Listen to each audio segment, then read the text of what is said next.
الغرض هنا من تفتيح العيش انه يبقى سهل معايا في القرمشة كده وفي المضغ بتاعه ما يبقاش ناشف معايا.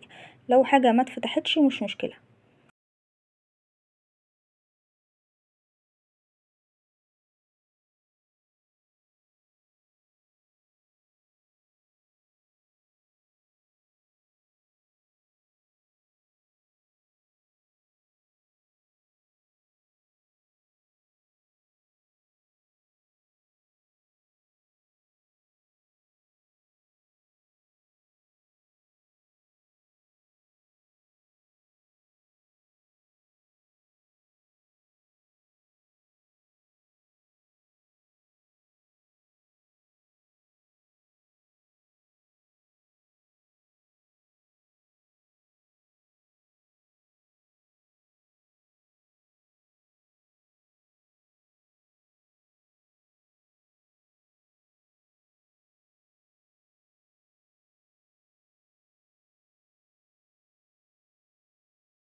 خلصت كده العيش ولميته في صينية كده، هوزعه في صينيتين وافتح عليه الفرن واسيبه يتحمص براحته مع تقليب كل شوية عشان متحرقش وكله ياخد معايا لون حلو.